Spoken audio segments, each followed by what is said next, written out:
Training ni sangat membantulah saya, terutamanya saya memang bertugas dalam bidang safety dekat kilang ni. Jadi ilmu untuk high rate tu dengan ilmu yang mamu yang bagi kongsi yang kita orang, lepas tu buat high rate secara praktikal dan melibatkan semua pekerja ni sangat membantulah saya.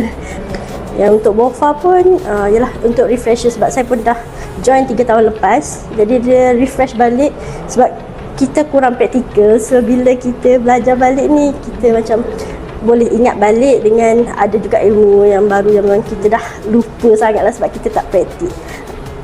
Mamu bagi saya dia trainer yang bagus lah, sebab satu lagi dia tak adalah serius sepanjang training, macam dia ada share experience. Jadi semua orang pun rasanya tak adalah bosan dengan teori je, dan kita buat praktikal sama-sama.